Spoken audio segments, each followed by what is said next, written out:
అందరికీ నమస్కారం.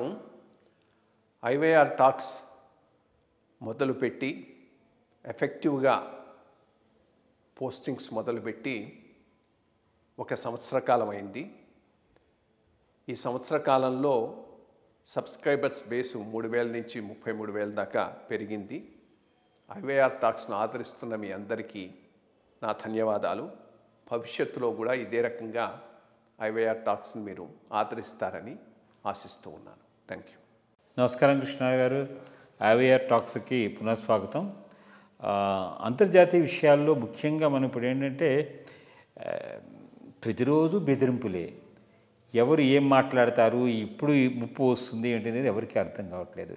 ఇటీవల Pak army chief I Asim Munir America భూమిపై చేసినటువంటి అణు బెదిరింపులు చాలా నిజంగా అంటే థ్రెటనింగ్గా ఉన్నాయి. ఆలోచించుకుంటే సగం ప్రపంచాన్ని మేమే కబళించేసేస్తామని చెప్పేసి థ్రెటన్ చేయడము, మరి ఇక్కడ థ్రెటన్ చేయని దాని వెనకాల అమెరికాలోనే చేయడం వల్ల దీని ఉండేటువంటి శక్తులు ఏమిటి, నిగూఢమైనటువంటి ఆంతర్యం ఏమిటి అనేది మనం చర్చించుకోవాల్సి ఉంటుంది.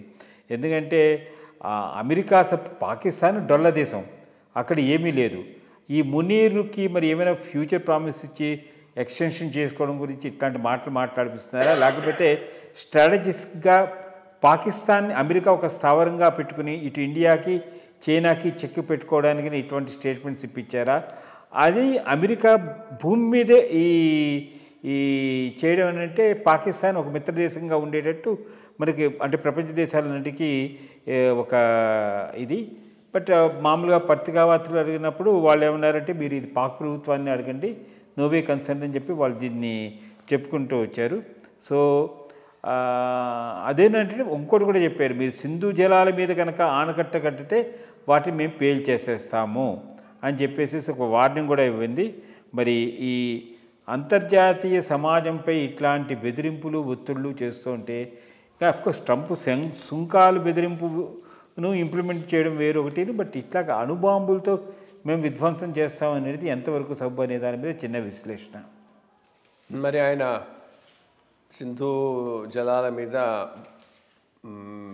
డ్యాములు కడితే బాంబులు వేస్తే చూస్తూ కూర్చుంటారు. మళ్ళీ ఇంకో రియాక్ట్ కాదా? అది ఎంత పిచ్చిగా ఉందంటే వాడు మాట్లాడింది దానికి చెప్తూ ఉన్నాను. ఫస్ట్ థింగ్, దీంట్లో ఇది జస్ట్ లైక్ దట్ మాట్లాడిన మాటలైతే కాదు. రెండోది, ప్లేసు టైమింగు చాలా ఇంపార్టెంట్. అమెరికా నుంచి మాట్లాడాడు అండ్ అమెరికా కూడా దీన్ని లైట్గా తీసేసిందే కానీ అట్లా మాట్లాడి ఉండాల్సింది కాదని మాత్రం ఇంత మటుకు అనలేదు. కాన్షియస్గానే స్ట్రాటజిక్గా కన్సెంట్ ఆఫ్ అమెరికాతోనే మాట్లాడినట్టు అనిపిస్తూ ఉన్నది, దాంట్లో ఏమీ డౌట్ లేదు.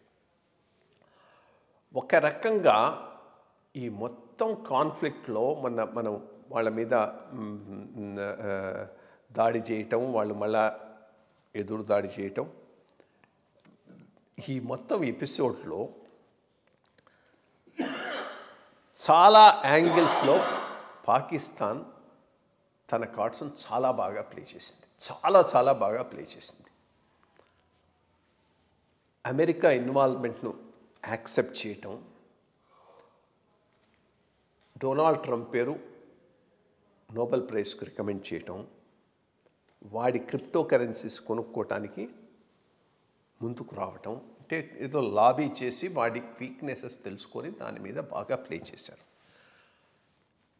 అందులో అక్కడ ఫార్స్ డెమోక్రసీ కాబట్టి మొత్తం పవర్ అంతా ఆర్మీ జనరల్ చేతిలో ఉంది కాబట్టి వాళ్ళు ప్రజలకు కూడా పెద్ద ఆన్సరబుల్ కాదు కాబట్టి చేయగలిగారు. మనకు ఆ పరిస్థితి కాదు. ఒకవేళ కనుక వాడి ట్రంప్ యొక్క జోక్యం కనుక అంగీకరించి ఉంటే పెద్ద reaction with in the country start అయి ఉండేది. సో మనం చేయలేము అటువంటిది. సో అది అడ్వాంటేజ్గా తీసుకొని వాళ్ళు ట్రంప్ యొక్క కనుసల్లల్లోకి బాగా వెళ్ళారు. రెండోది, ఒక recalibration of geopolitics America చేసినట్టుంది. ఒక పాయింట్ వరకు పాకిస్తాన్ మనకి ఇర్రెలవెంట్ అనుకొని దాన్ని నెగ్లెక్ట్ చేయడానికి మొదలుపెట్టిన అమెరికా సడన్గా పాకిస్తాన్కి ఇంపార్టెన్స్ ఇస్తూ ఉన్నది. రెండు రకాలుగా చూస్తున్నట్టున్నారు. ఒకటి ఇండియాను కంటైన్ చేయడం ఒక పెద్ద మేజర్ పాలసీగా ఉన్నట్టుంది. వీడు 50% టారిఫ్లు ఇవన్నీ చూస్తూ ఉంటే they don't want another China, as simple as that. China ఆ లెవెల్కి వచ్చింది, ఒక ప్రాబ్లం అయింది.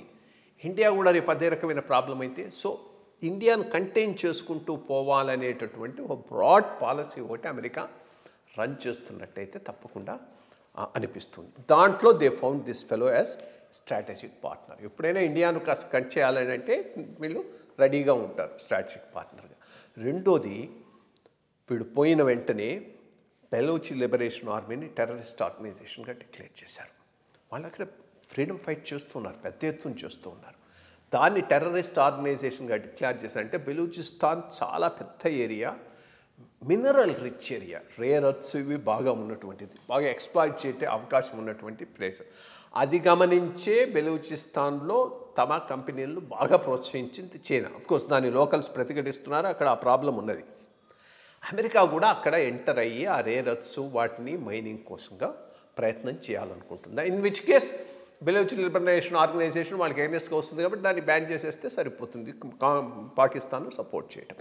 సో పాకిస్తాన్ యొక్క ఇంటెగ్రిటీకి అమెరికా కట్టుబడి ఉన్నట్టున్నది. ఇప్పుడు అంతకుముందు కూడా ఉండింది, మధ్యలో కొద్దిగా వేవరింగ్ ఉంది. ఎప్పుడు ఆఫ్ఘనిస్తాన్ నుంచి వాళ్ళు వెళ్ళిపోయిన తర్వాత ఇంకా పాకిస్తాన్ స్ట్రాటజికల్ ఇర్రెలవెంట్ అనే దేశానికి వచ్చి గత 4-5 ఏళ్ళనే పెద్దగా పట్టించుకోవట్లేదు.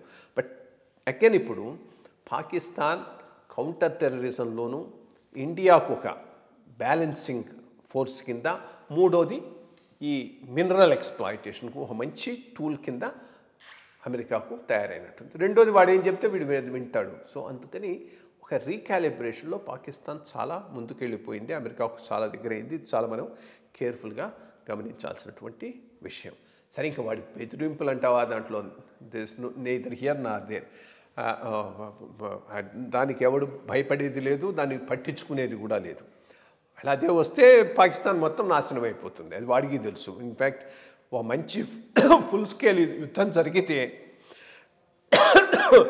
బెలూచిస్తాన్ సపరేట్ నేషన్ అయ్యే అవకాశం కూడా ఉన్నది. అటువంటి పరిస్థితులు ఉన్నాయి అక్కడ. బట్ మన ఇంటర్వెన్షనే లేకుండా అది విడిపోతే అది వేరే విషయం అనుకో, అది మరీ మంచిది మనకు. చూద్దాం ఎటుకుపోతుందో. బట్ వాటి మాత్రం నిజం, యాజ్ ఆన్ డేట్ పాకిస్తాన్ అమెరికాకు చాలా దగ్గరైంది, చాలా దూరంగా ఉన్నాయి, చాలా దగ్గరైంది. అది సక్సెస్ఫుల్గా వాడు మేనేజ్ చేయగలిగాడు. బట్ అంత మాట్లాడే ట్రంప్ కూడా పాకిస్తాన్ దగ్గరికి రానిస్తాడా అని, అంటే తన సెల్ఫిష్ నీడ్స్కి వాడుకుంటాడు కానీ రియల్గా అక్కడ సపోర్ట్ చేసి కరెక్టే. అదే వాడిని నమ్మటానికి వీల్లేదు, ఎవరూ నమ్మటానికి లేదు. ఎందుకంటే టెర్రరిస్ట్ కంట్రీ కింద ఆల్రెడీ ఆయన ఇదివరకు డిక్లేర్ చేశాడు. ఇప్పుడు అలాంటి వాళ్ళతో ఆయన చెలిమి చేస్తున్నాడు అంటే కొంచెం, భారతదేశం అయితే ఏదైనా మనం జాగరూకలో ఉండాల్సిన అవసరం అయితే ఉంది. ఎందుకంటే ఇటు చైనా నుంచి, అటు పాకిస్తాన్ నుంచి, ఇటు అమెరికా నుంచి 3 ప్రాంగ్డ్ దీని కింద మరి చూసుకోవాల్సిన అవసరం ఉంది.